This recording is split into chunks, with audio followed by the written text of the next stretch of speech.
Isa ka po ba sa lagi na lamang may problema tungkol sa usapin ng pera?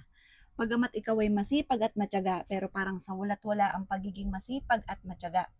Meron po ako ituturo sa inyo na pwede niyong gawin, lalo-lalo na sa unang pasok ng buwan, lalo na ngayon darating na July 1, unang Martes. Naku, ito po ay very powerful, kaya wag na wag niyong palalampasin ang buwan na yan, mga bossing, ang araw na yan. July 1, unang Martes. Ito po ay ginagawa lamang sa mga unang pasok ng buwan, mga bossing. Ito pong ituturo kong ito. Pwede niyo itong gawin sa mga mababanggit ko, basta paghandaan niyo na, kaya binidyo ko na siya kagad para mapaghandaan niyo na po siya. Ano po ba itong aking sinasabing ito? Unang-una, mga bossing ko, kailangan natin ng cinnamon. Ito yung cinnamon, mga bossing. Ang cinnamon, mabibili to sa mga online. Ngayon, mga bossing ko, mag-order ka po ng ganito, mag-order ka na kapag napanood nyo to at gawin nyo po ito sa unang pasok ng buwan, mga bossing ko, ng July 1, unang Martes. Ganito po ang gagawin nyo. Kapag lagi ka walang pera, kumuha ka po ng cinnamon at pagkatapos, ang dami kong ganito, mga bossing, cinnamon. Kasi, nakakatulong po siya na pang-attract ng pera. Ang gagawin nyo po, ito po ay ibabad nyo sa timbang tubig at pagkatapos ay kumuha ka ng basahan at makalipas po ng 5 minutes na pagbababad nito habang kayo po ay nagwi-wish ng 5 minutes na paulit-ulit na magkakaroon ako ng maraming pera, ito po ay magbabrown yung tubig. Kapag nag-brown na po yan, mga bossing, habang ikaw ay nagwi-wish, ibababad nyo po ito ha.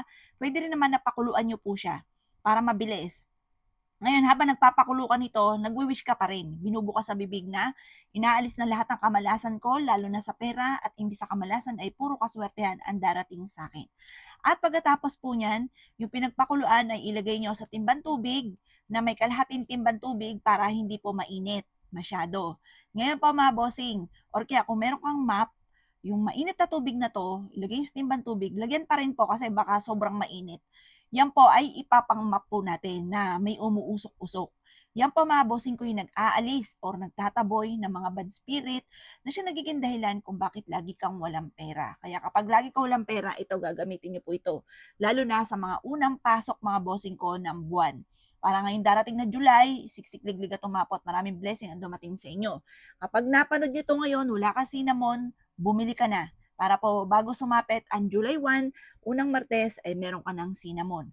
Ang cinnamon, napakarami po niyang benepisyong dulot. Bukod sa ito ay money magnet, ito po, mga bossing ko, halimbawa, lagi nag-aaway ng inyong karelasyon dahil wala kang pera. Tutulungan ka nito para lagi kang mapera. Or lagi nag-aaway dahil may mga tukso na hindi maiwas-iwasan, tutulungan ka nito para matigil yung mga pag-aaway-away ng inyong pamilya. Tutulungan ka nito para tuloy-tuloy ang pasok ng swerte. Makakatulong po ito para magkaroon ng pagkakaunawaan, pagmamahalan sa pamilya. Kasi kapag po lagi nag-aaway, or kaya siya po, yung isipan po niya iba, yung takbo ng utak po niya, wala siyang ginawa kundi mambabae, wala siyang ginawa kundi magbisyo, mamarkada, mag-inom, walang mangyayari sa buhay. Ngayon po, mga bossing, mainam, meron tayong mga ganito mga pamamaraan. Huwag nyo nang naknakin, huwag nyo nang inag. Huwag nyo na siyang ratratan pa, mga bossing. Gawin nyo na po ito at makakatulong po ito. Ganoon din po kung meron kang pasaway na anak na parang siya po ay napapabarkada, ang dami-daming bisyo, hindi tumutulong sa inyo, talaga namang napapariwara po siya, ito ang kailangan ninyo. Ang gagawin nyo naman po, bukod sa paglilinis, maglinis ka na rin, mga bossing ko. Unang ano po ito ginagawa, mga bossing, unang Martes, saktong-sakto July, unang Martes. Kaya kapag wala ka bang ganito, umorder ka na ng ganito, mga bossing. Ngayon pa, mga bossing, maraming mga ganitong na-orderan sa online, mga boss. At saka mura lamang po siya. Ngayon, eto naman, pagdating sa usapin ng buhay pag-ibig, sa mga anak, sa pamilya, ikaw po ay magbibigkis or magtatali ng 5 ganito na sunod-sunod. Sa main door nyo siya ilalagay. Pwede rin naman ito sa pintuan or bintana ng kung saan natutulog yung inyong anak or kaya kayong dalawang mag-asawa. Mamumutawi sa inyo ang pagmamahalan. Ayan, maganda meron kayong ganito.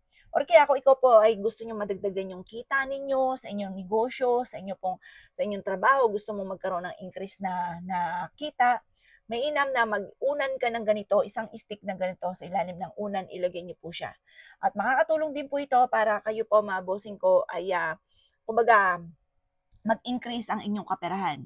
araw-araw ka na magkaroon ng malaking benta or kaya po kayo po ay mas madagdagan pa yung kita nga po ninyo. Kumbaga, may trabaho ka, makakaisip ka ng ibang mararaket na maaaring ikaw magiging matagumpay. Ganoon po mga bossing. Or magdala ka na rin po, kung kayo mag-aabil naman ng mga ganito, magdala ka na rin ng ganito at ilagay nyo ito sa bag po ninyo. Ang dulot nito ay swerte. O mga boss ha, basta sa July 1, unang Martes, gawin nyo po ito ng punong-puno ng positibo sa buhay. Basta mga boss, kapag po ikaw ay parang kinabog na parang napanood nyo po itong video ko to na parang, ay teka parang gusto ko to, o siya lumarga ka ha. Pero kung kayo po may anilangan, huwag nyo itong gagawin dahil hindi rin po yan tatalab sa inyo. Kailangan may 100% kang paniniwala. O siya mga bossing ko ha, good luck po sa inyo po lahat.